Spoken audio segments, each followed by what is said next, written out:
Because you won this year, you will be organizing next year. So let everyone in this room be my witness. All right, thanks very much. Okay, so we'll get started. So we're very fortunate to start off my talk today from Katsushi Ikeuchi. So I know Professor Ikeuchi from when I was doing my PhD, and I have a funny story for you before I start. Oh, really? It's not so much about Katsu, but my lead advisor for my PhD committee actually didn't show up on the day of my defense because there was, I think he slept in. And what happened was there was this shuffle for, okay, who's going to lead the committee? And there, Professor Ikeuchi kind of stepped in and kind of led the committee, and I was able to graduate because of it. And I'm indebted to his service. Professor Ikeuchi has been doing a lot of research for many, many years. As some of you know, he was here for 10 years. Yeah, in fact, 11. Officially 10, physically 11. Physical, okay. Physical 11. Like 11, and he's had just advised a lot of, it's now very famous people in computer vision. I didn't even know I was talking to Daniel. Daniel was telling me, even Daniel was working with Katsu when he was here. So today he's going to be talking to us about his work from shape from shading, and especially in the context of e-heritage. And he's been working in this area for a while and making a lot of advances. So I hope that this talk will really stimulate a lot of kind of new research topics. And Katsu, thank you so much for coming, and please take it away. Thank you very much. Yeah, I may have a strong Japanese accent, so maybe you have difficulty to listen to me, but it's okay. And today's talk is a kind of a summary of my 30 years research, actually, and starting from shape from shading through e-heritage. And what is it? This is an area which I work, first physics-based vision, and then, in that physics-based vision, shape from shading, and also reflectance analysis, and then modeling from reality. And also we apply such technology for robotics, beam picking and dancing robot. And finally, both direction is recently converging e-heritage. So within 1 hour, I will quickly go through all of them, actually. And first of all, what is shape from shading? Basically, shape from shading is a problem to determine surface orientation from single image like that. And this is a picture of sphere, but in fact, this is just a black and white image. But somehow, human beings recognize this is sphere, not a half circle or whatever. Even we can estimate this surface is smooth. And computer vision would like to implement such capability to computers. That area is called shape from shading. So definition of shape from shading is to determine relationship between surface orientation and brightness, and from that obtain surface orientation from brightness. That is the area, and problem is brightness value is 1 degree of freedom, just scalar value, 0.8 or 0.5 or whatever. However, we try to obtain surface orientation P and Q, 2 degrees of freedom. So 2 unknown while 1 equation. So certainly lack of freedom, and it is impossible to determine. So we need some trick. And when I was at the postdoc at MIT, I introduced a trick called smoothness constraint. Neighboring point has same characteristics. Neighboring point has roughly same surface orientations. By introducing this extra constraint, of course, it doesn't work sometimes, but roughly always it works. By introducing this constraint, plug in this variational approach, and then getting iterative formula and determine surface orientations from single image and the boundary conditions, smoothness constraint, and then surface orientations. And in fact, you may think originally I think surface smoothness constraint and the formula getting up the variational approach. It is not true. Trick of research is first anyway one day hacking. Then somehow algorithm converge. And then, wait a minute, why it converge? And then, we think about why it is converge and set up, theory, reason, why it converge, set up formulations, and name it a smoothness constraint. And when you write a paper, we have a smoothness constraint and variational formula, and then did the experiment and converge. So basically, usually the research direction is the other way around. First obtain the result anyway, and then think about the theory. That's one of the lessons which I learned at that time. And in fact, this became later famous standard one, Horn-Shank optical flow or Horn-Brooks variational approach. Next lesson which I learned is, if most of people were working particular area, forget it. Work the other way around. And at that time, most of the people are working topic to determine surface orientation, Lambertian surface, diffuse object. Then don't work on Lambertian surface.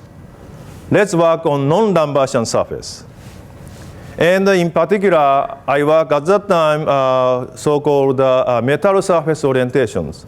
Metal surface is quite common in industrial applications, so it's a good idea to work. But if we use a point light source, only one point of the surface is obtained surface orientation. So it's not a good idea to use a point light source. So we use a so-called extended light source. We create intensity variance sealing and put the metal surface under this particular surface. Then shiny object reflect sealing, and over this metal surface, you can observe intensity variations. And then we can use that as a surface orientation shape from shading algorithms.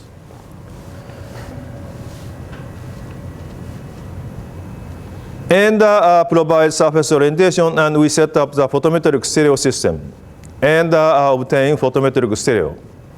Again, key point is, if you are working in particular, if many people are working, forget it, and then work the other way around. And later, we use also this kind of hybrid surface. Now, we obtain reflectance, and we can obtain shape itself. Now, let's combine surface shape and reflectance and try to make a model of the real object.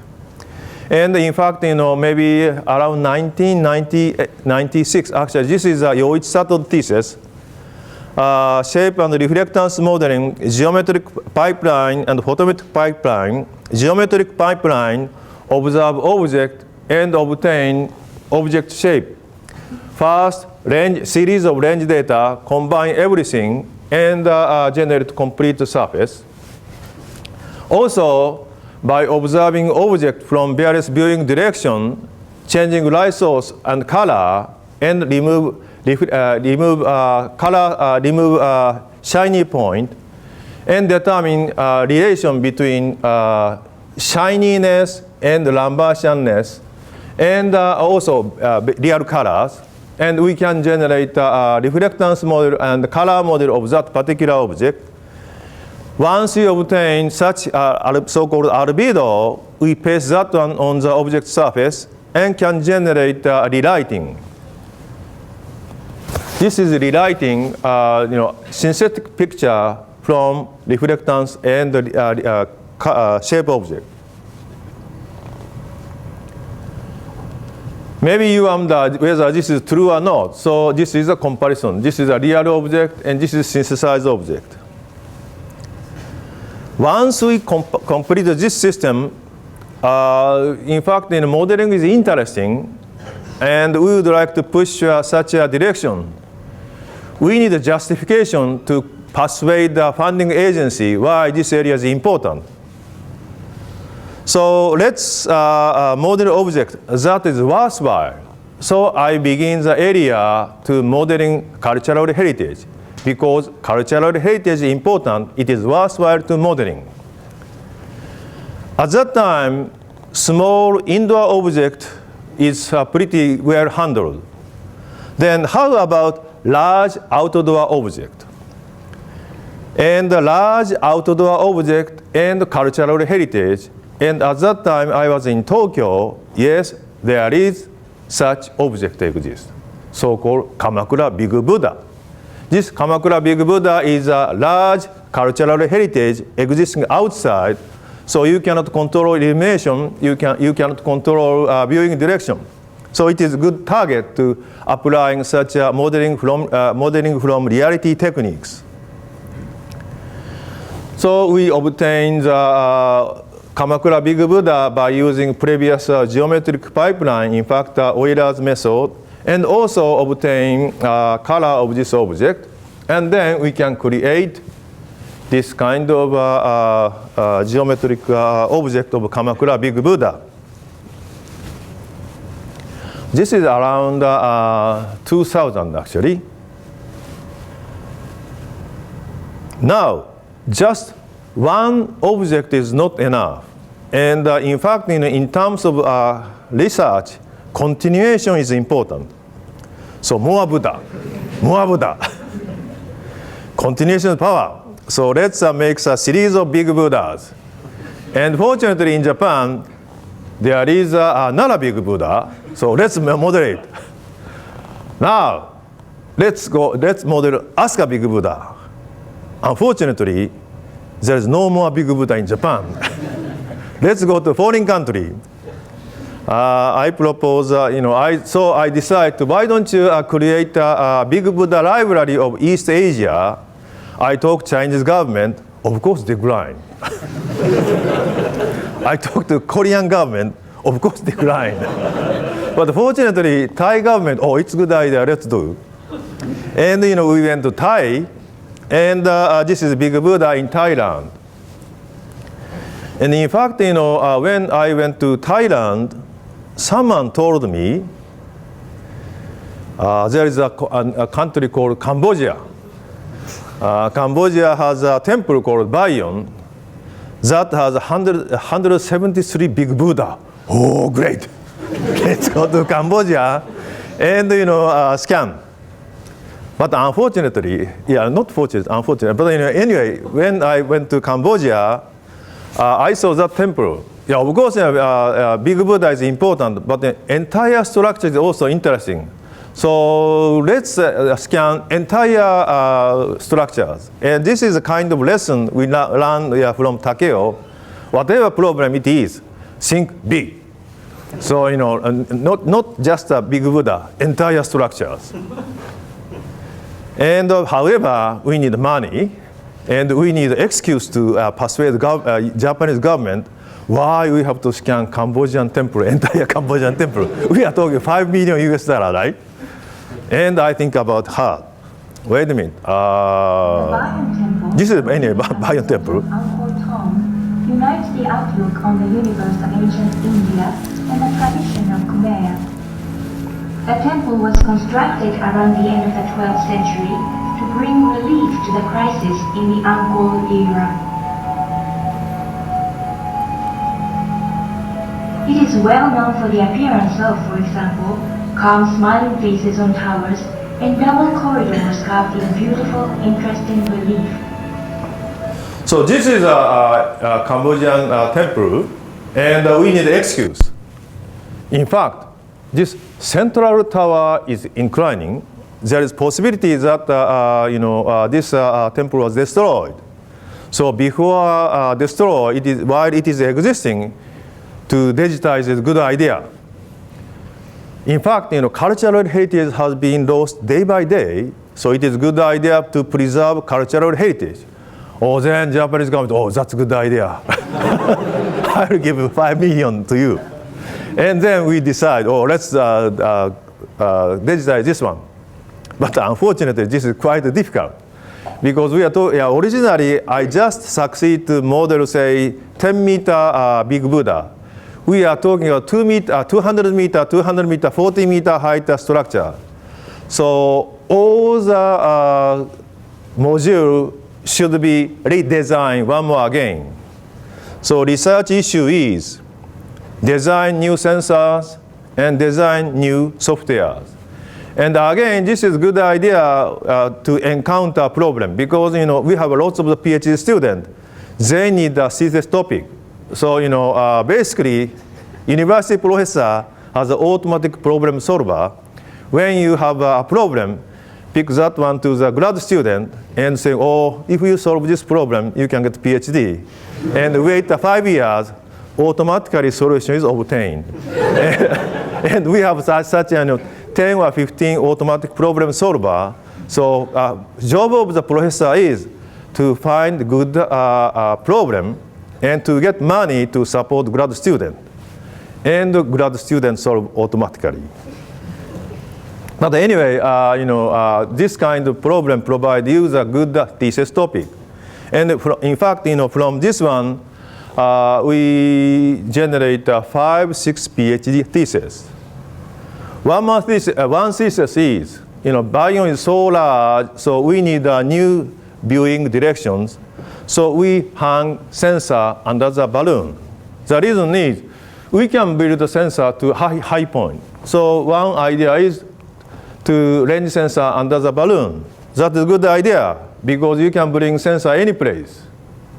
This is structure and this is balloon. This is sensor, balloon. So you can bring sensor any place. A clever idea. But problem is, obtained data is like that. Of course, while you are scanning, range sensor vibrate. Due to that, data is distorted. And by combining TV camera motion and range sensor distortion, we can rectify the data.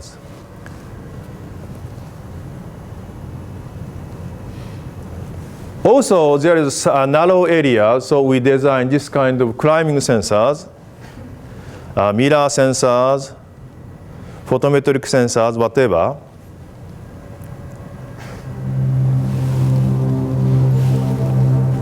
In order to scan large architectural structures, such as the Bion Temple, we have to use different types of sensors depending on the location of objects in the site. To scan the deity faces of Bion, we used a long-range laser sensor named Cyrex. We measured each face from many positions, such as the ground, a scaffold on the roof, and a bucket lifted up by a crane.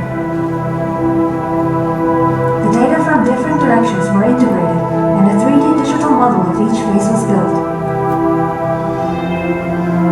To scan the narrow space between the terrace and the corridor, a laser sensor named climbing sensor, which moves vertically along the ladder, had been developed and was used.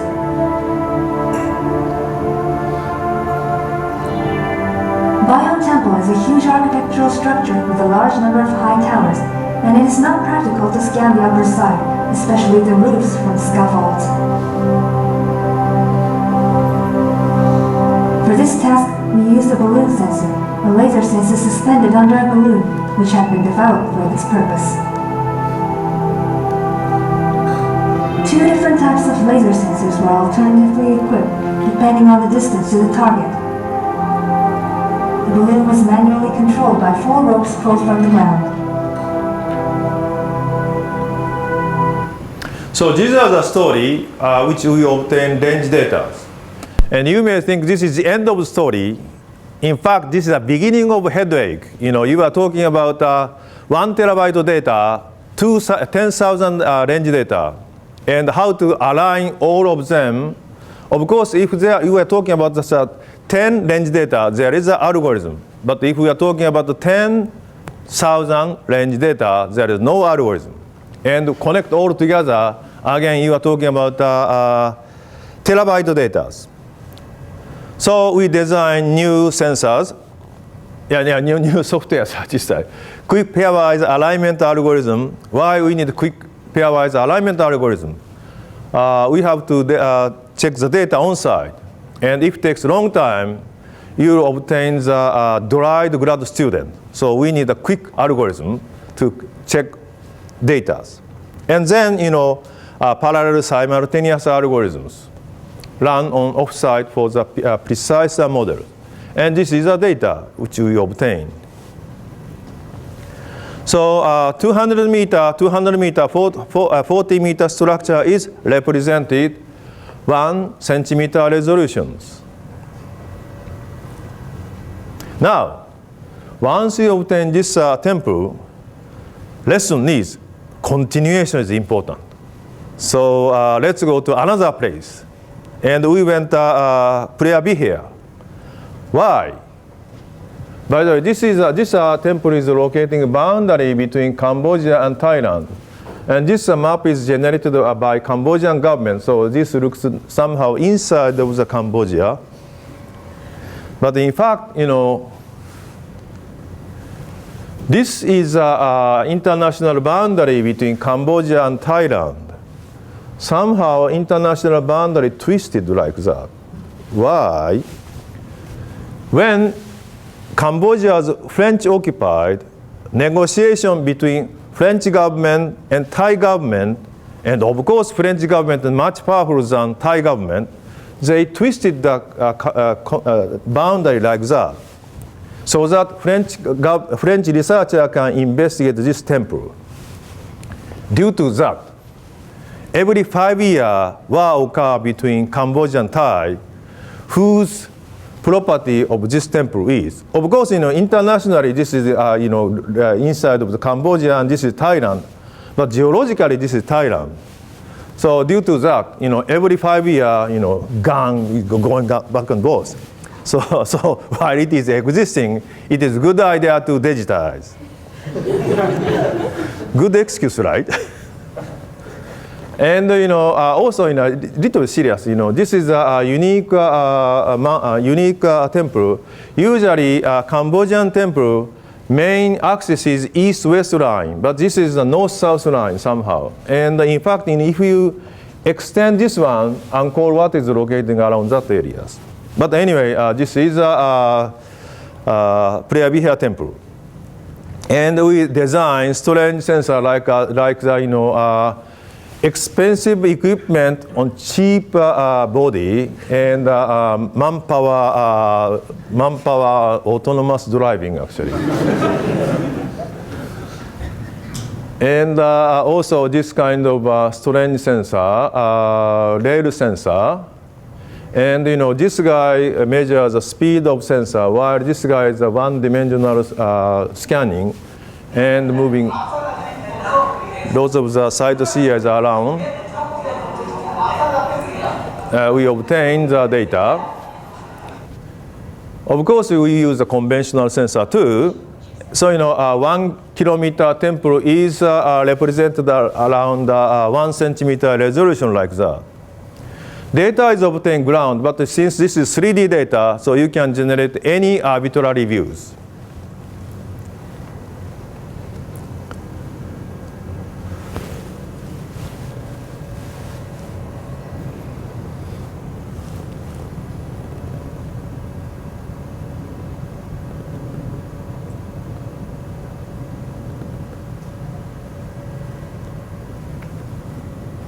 Now,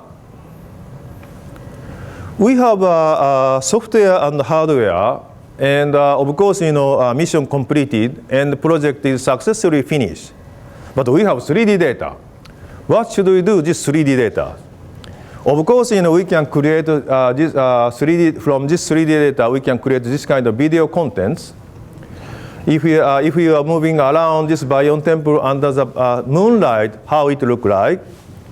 Or this is a Pompeii ruin. If you are invited dinner at the Casa de Menandro, how it look like the painting. Yes, you can create this kind of videos. But if the purpose is just create the contents, much cheaper method exists. Little bit shame though. This guy is wearing this helmet, Oriental style helmet and moving around, then we can create this kind of videos.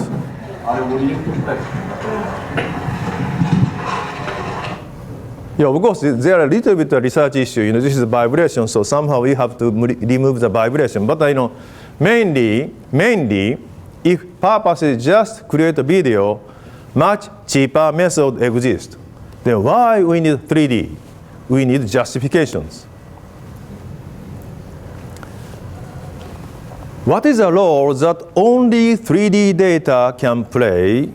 What is the value that 3D data have? Is the issues. We define the area called cyber archaeology. By using such 3D data, we can conduct various archaeological research. First of all, one of the quicker examples of cyber archaeology is we create a floor plan of this Bayon temple. I thought this is the east-west line, this is north-south line. But entire Bayon structure rotates 0.94 counterclockwise. Entire structure is rotating. You can find this kind of finding from 3D data. As I told you, why I went to Bayon, because there are 173 faces. And some guidebooks say that is Buddha face. They say that Buddha face. But it turned out it is not Buddha face. We can classify that 173 faces into 3 groups: Deva, Devata, Ashura. And there is subtle difference, but we can classify. And we can classify based on this 3D data. This is a hidden pediment, and before us, picture doesn't exist because this is quite narrow area, so you cannot take entire structure. So we obtain 3D data of every 10 centimeter squares and connect all together and generate. And when I gave a talk at UC Berkeley, one of the professor from Buddhist department was quite excited to seeing these pictures. Why? According to him, apparently there is a Buddha caved out and converted linga, men's symbol, and actually this is a symbol of Shiva god. So this picture suggests religious difference, religious change from Buddhism to Hinduism of this particular temple. So again, you can obtain this kind of finding from 3D data. Also, 3D data and color provide new findings.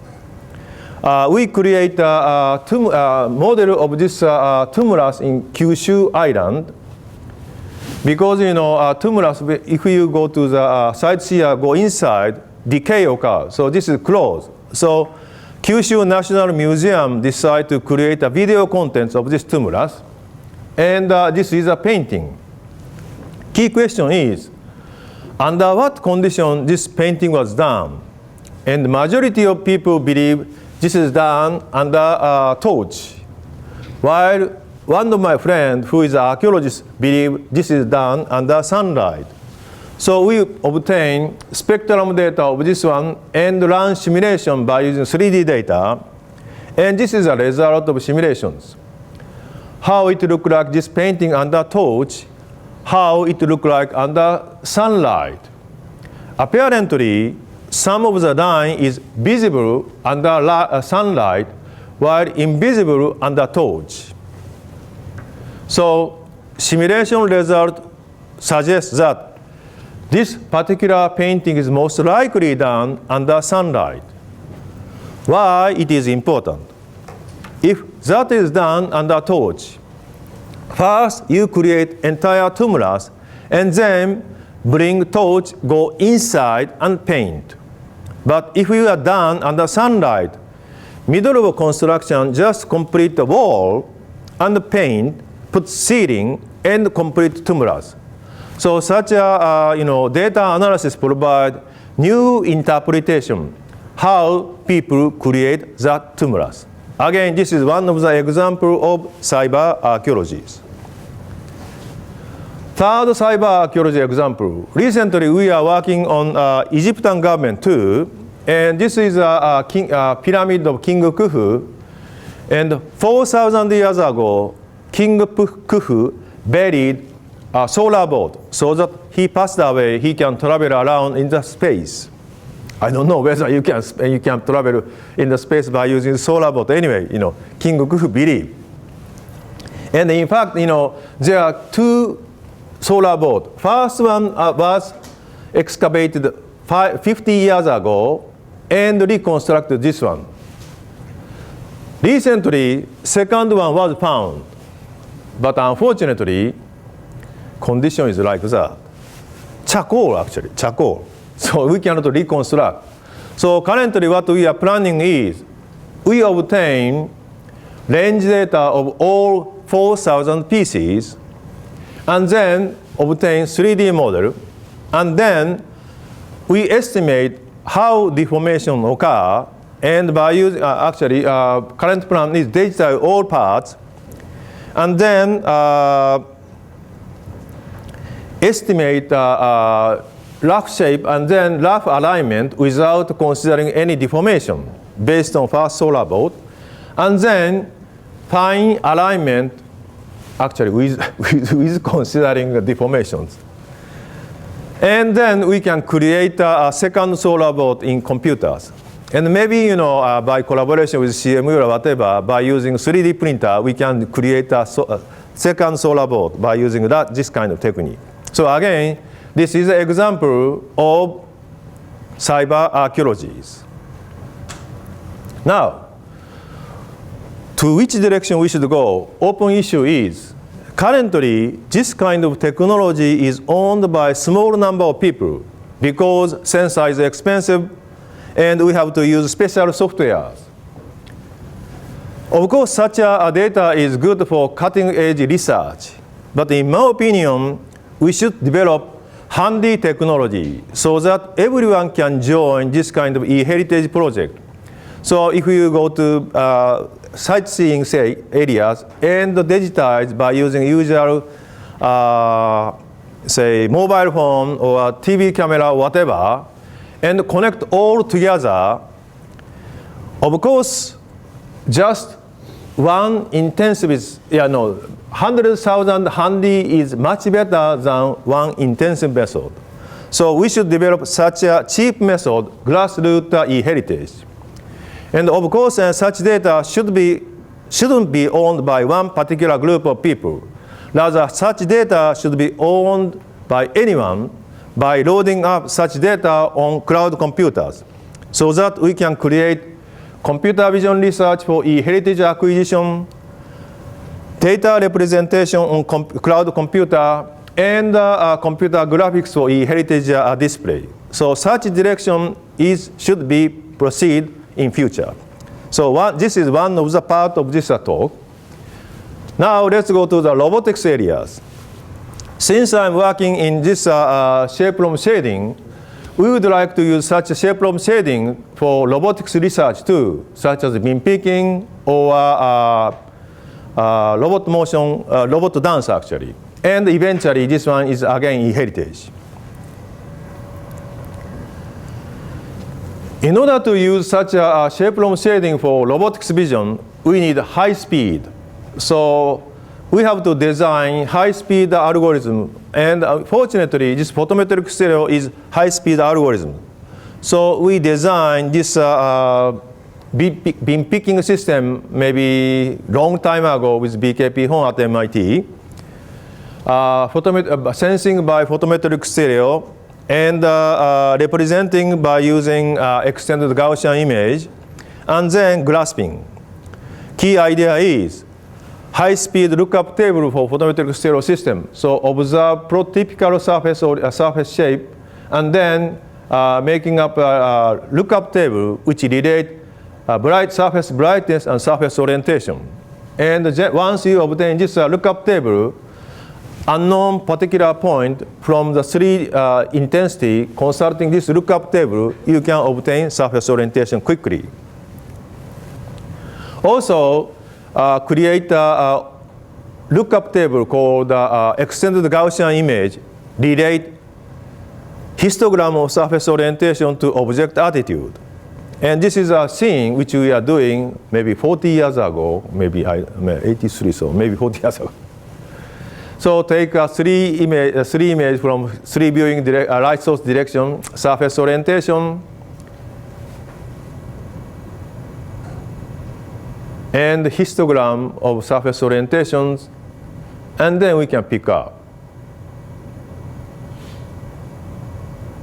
Purpose is, at that time, I would like to develop some intelligent robot. And I thought the intelligent robot should have three capabilities: sensing, representation, and action. And we created this kind of system. Certainly, this looks intelligent, but in fact, I am considering all possibilities and generating a program. So this is a kind of a teleoperation through programming. Robot doesn't have any intelligent capability. Rather, I have an intelligent capability. So it is not good, actually. Can we design real intelligent robot? Then what is real intelligent robot? Maybe if robot can create its own motion automatically. And in fact, robot need two programs: object recognition and motion performance program. And if this two program is obtained automatically, I thought that robot is intelligent robot. So first part, object recognition. So at CMU, I designed a system called the Vision Algorithm Compiler, which convert CAD model into robot recognition program automatically. And this is a basement of WinFall. I did this experiment, and this, from this object, create appearance of CAD model of this object, create appearance of this object, and then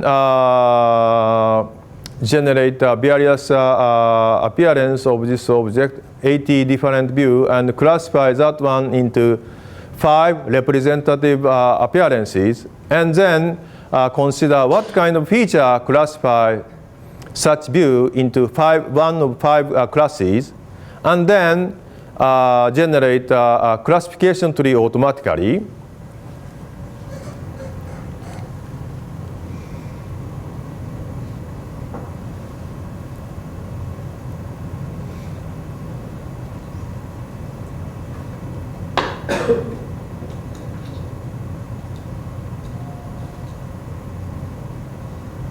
And this is a classification tree automatically generated. And next thing is experimental theme, and this is obtained offline. Now online system is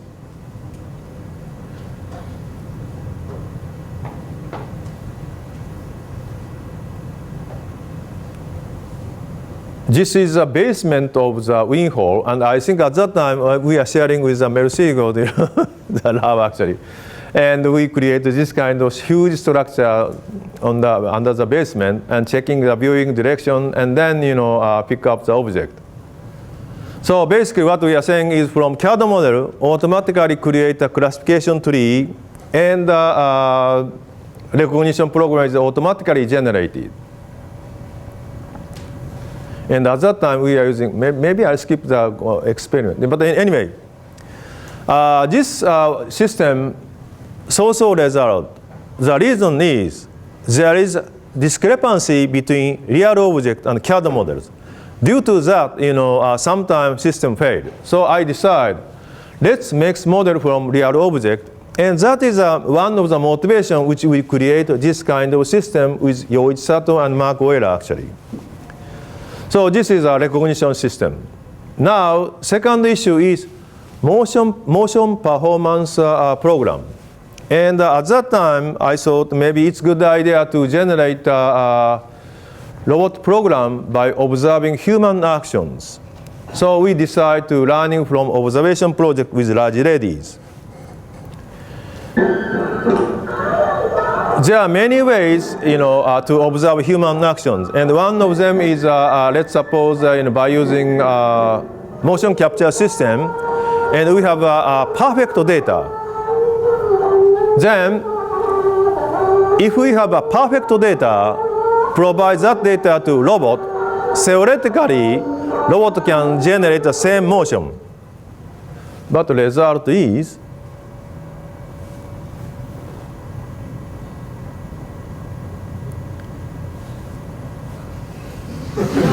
why? Because there is a discrepancy of dynamics between human and robot. Mechanical difference exists. Even the same story is applied to student and teacher, because two student teacher different weight, different height. So theoretically, direct mimicking doesn't work. Rather, important point is, for mimicking, first observe, extract key representation of that action, and then regenerate robot action based on that key representations. Now, what is key representations? And there are two ways to design such key representations. One group of people is bottom up, learn everything from bottom up. But I'm a robotics guy, so by using robotics research, we design key structures, and by using such key structure, we try to understand human actions. And beginning of this project, we create this kind of videos. Today, humans can instruct robots to perform a variety of tasks via interactive techniques, such as teach-pendant, programmed commands, and teleoperation. However, in many applications, these techniques are found to be cumbersome and impractical. At the Learning from Observation Lab of the Robotics Institute, we are investigating new ways in which people can interact with robots. We have developed a system which learns how to perform a task by using its visual sensors to observe a person perform the task. In an example involving the manipulation of blocks into various configurations, a person moves a block to a new location. The system detects that there has been a change in the scene it is observing, and then acquires new data about the scene using a light-striped rangefinder. For each of the stripe patterns, a new image is taken. Each point in the image data is converted into a three-dimensional position. In this example, the segmentation results in finding regions which represent the sides of the blocks in the scene. Using the segmented data of the scene, the system generates a number of hypotheses about what the new state of the scene could be, and then determines which hypotheses correctly describes this new state. A planner determines the action necessary to move the block in robot world from the old state to the new state, and then commands the robot to execute it. During the learning mode, a sequence of operations is learned one step at a time. However, once the sequence is learned, it can be executed any number of times at much higher speeds. This new technique of learning from observation allows people to interact with robots in an intelligent and flexible manner. Our future research will be directed towards enhancing the system's learning capabilities so that it can perform more complex tasks. In fact, this system is quite simple and can only 2 blocks. But this system contains all key ingredients. So I will explain. First of all, this system is designed as an extension of object recognition. What is object recognition? According to David Mann's paradigm, purpose of object recognition is observe real scene by using abstract object model inside brain to generate instance world copy of real world with instantiated object model. This is the purpose of object recognition according to David Mann. We designed this system one level further, so-called task recognition. object recognition system create this kind of world representation. Inside of computer, we prepare abstract task model.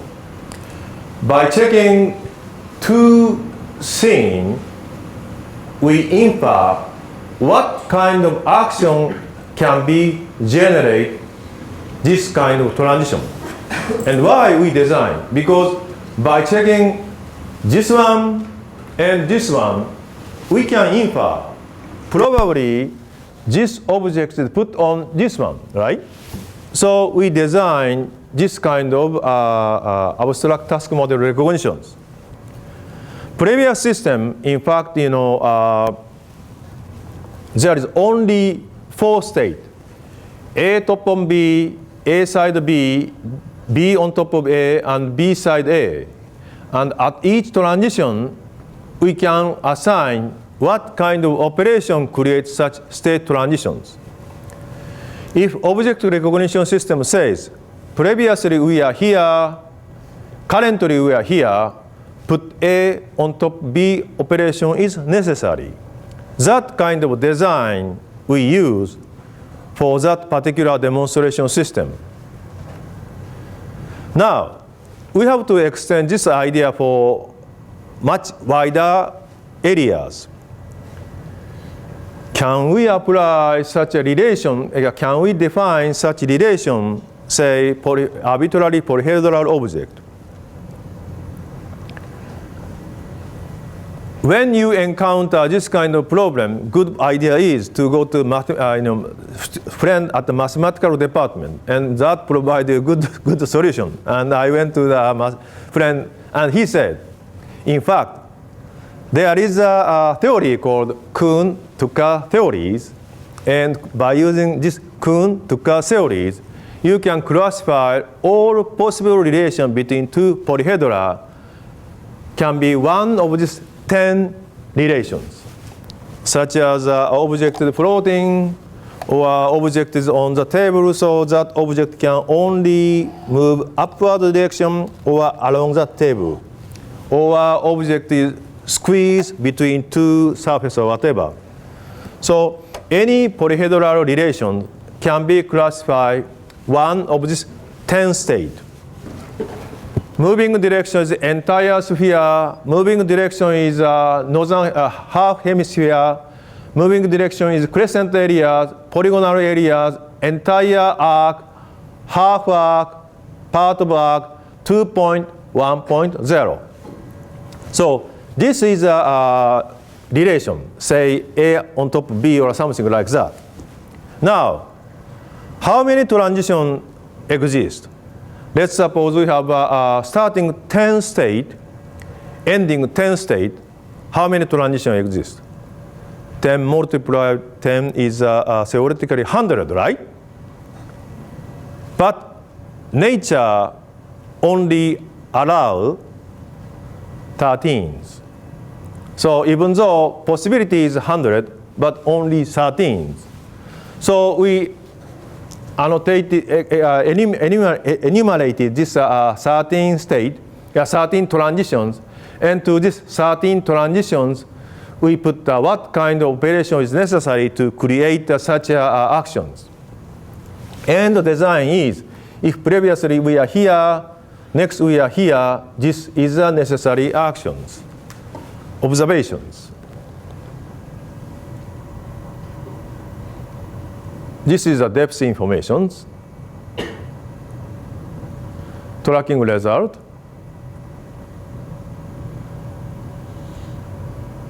This is the state transitions. We can assign what kind of operation is necessary to create such transitions. Once you can create, you can execute. So this is the design which we use. And another comment is, you should have critical friends. I showed this one of a friend. He said, oh, you can do that as a solid object. How about a flexible object? Yes, we can have the formula in the polyhedral world Yeah, next thing is a mechanical part. So sorry, mechanical part. So we did a similar thing in just mechanical assembly. Yeah, in fact, this is a part of Walkman, but my finger is so large, so we cannot assemble. So we create a little bit larger Walkman. But this is again among solid object. So how about the flexible object? And even this flexible object, we can design such a relation by using so-called knot theories. Now, up to here, even though we are saying we observe human actions and create necessary action on robot, but in fact, we are not observing human action. Rather, we are only observing object relations. So we should observe the real object, real human actions. So far, we only observe object and relations, and we do not observe human actions. Let's observe actions themselves and combine with e-heritage, because I am an e-heritage guy. So we decide to learn, to make a robot which learn Japanese folk dance. So basically, robot observe human dance and then generate this kind of robot dance. In fact, human robot consists of 3 parts: upper body, middle body, and lower body. And each body has different purpose. Upper body represents dance, middle body adjustment, and lower body supporting. So each part we design different task model. First, let's consider lower body task model. State transition, where lower body only 3 states. Right hand up, or both foot standing, or left foot. And state transition from here to here to here, or here to here. So in order to recognize such state, we can create a task recognition program, and then from continuous motion capture data, system is recognizing step, step, step, step. So continuous is divided into segments. System knows during that segment what kind of task is done. Next, necessary things is how to do it, such as how long standing, how high the leg is up, what is the width of the foot. So such data is again observed from motion capture data. In fact, there is a prototypical skill, and modify such skill based on observations and generate new motions. So foot width highest point, by modifying, we can generate trajectories. Once you can generate trajectory of foot point, we can reimburse, generate lower body motion like that. So this is a story of lower bodies. Task model for upper bodies. I have no idea, in fact, how to design dance representations. And when you encounter a difficult problem, ask your friend. And in this case, not mathematical department, rather drama department. And I asked how to dance this folk dance. She write it down. This is a way to dance. Let's see.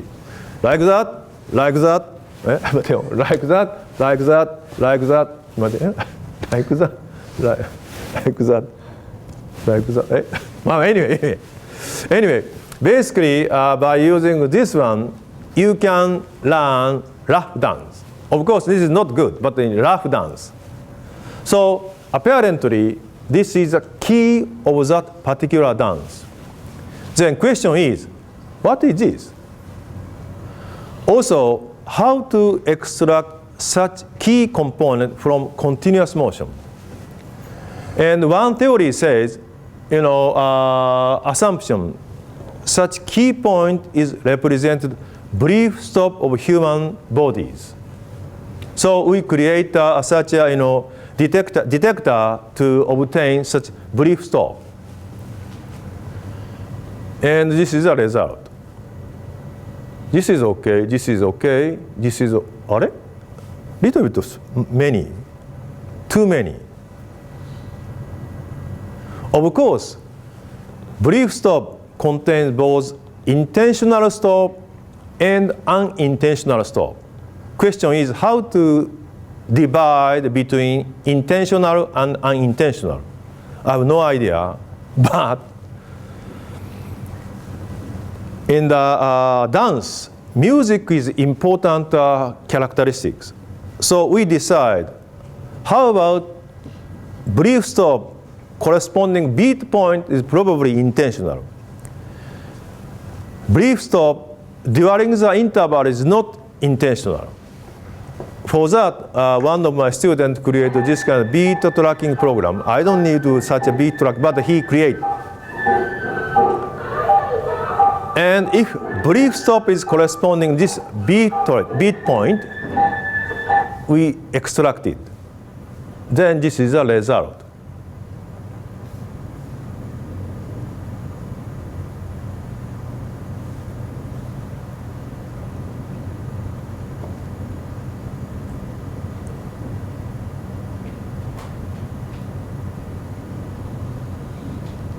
And this is a comparison. This is a sketch given by drama professor, while this is a pose detected by our algorithm and corresponding. So, as I told you, robot cannot follow exactly as a human. So, at this particular key pose, robot is exactly following human action. The interval just interpolate so that it is possible to generate possible trajectories. Key point, exact mimicking, interval, just interpolate within the limitation of motor capabilities. Middle body. Middle body is a little bit complicated, balancing, maintenance, and dance representations. Balance, maintenance, key point, task, so-called task squat.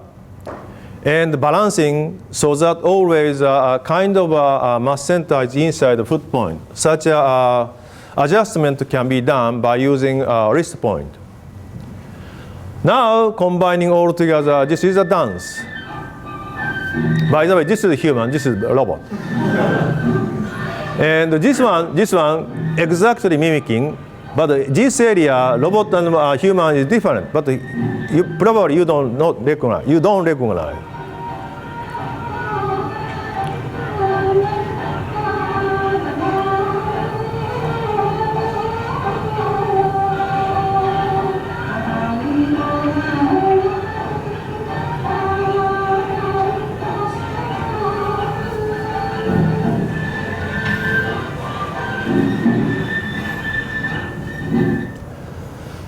Also, music speed sometimes change. So how to catch up the music is another research issues. And in order to do so, which portion is cutting up, which portion is exactly mimicking is another research issues. And currently, we are developing such technologies. And this is our intermediate result.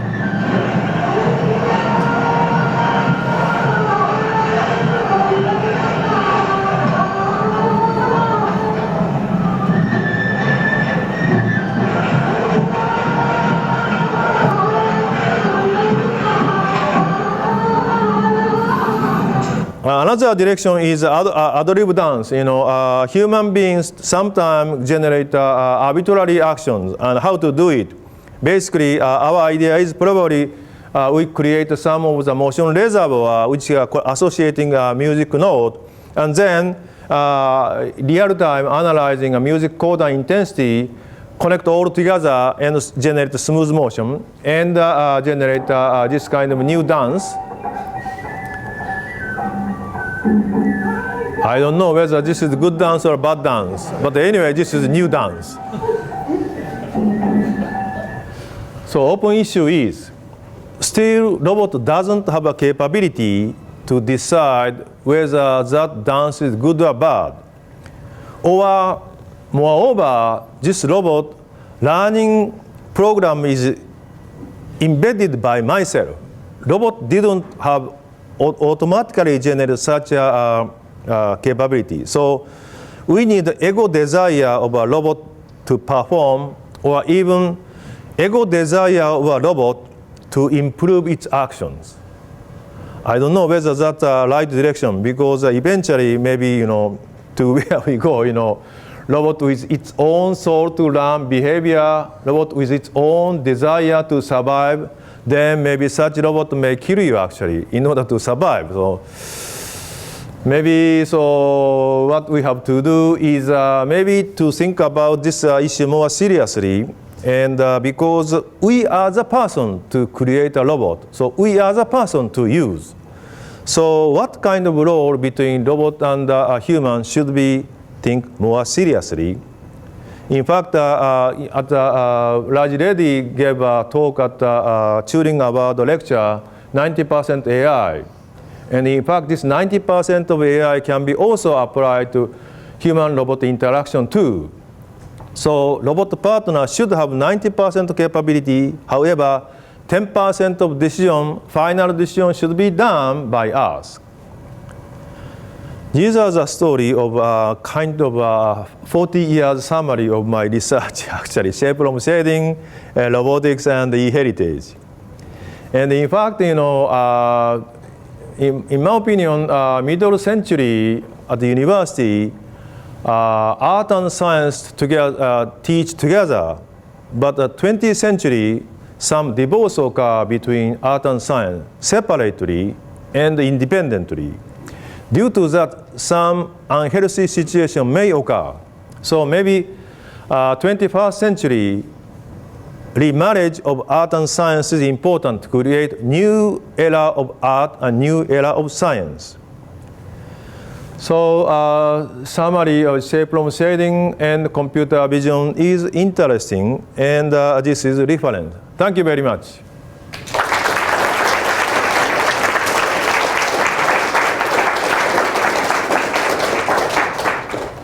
Any questions?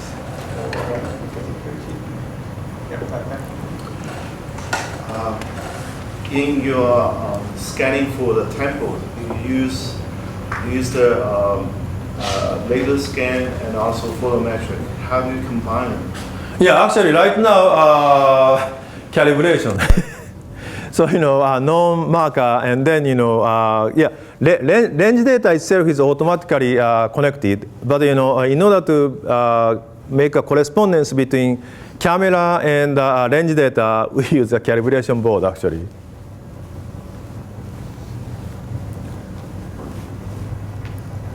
Another question? So these scans that you have made of these heritage places, they can undergo, these locations can undergo, different degrees of change. Some can be gradual, some can be drastic if there's war or say natural calamity. How easy is it to update the scans or the structure based to reflect these changes? In fact, I have a slide, but basically corrosion occur partly, so entire structure doesn't change. So relatively easily we can overlap, and then even we can measure which component is falling down or whatever. So we can do that automatically. Yeah. So a lot of your work that you showed from a long time ago, you must have had to limit what you did based on the limitations of the sensors and the computers at the time. So would you do something differently if you were redoing that same research today? Well, in fact, if we begin this project, I probably go solely on binocular stereo system, actually, not the laser scan. And the reason is, as I told you, certainly for expert people, this kind of expensive equipment and precise data is important. But in my opinion, heritage preservation should be done as a community effort. For that, everyone should be able to join such project. For that, we need cheap device. And for that, probably camera or iPhone, something like that is important, is appropriate. Point is, we have hundreds of thousands such sensors, while range sensor is just one. So such a mass sensing may be better than just single measurement.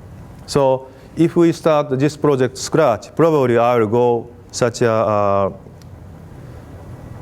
TV camera-based system. So is that the question, answer to that?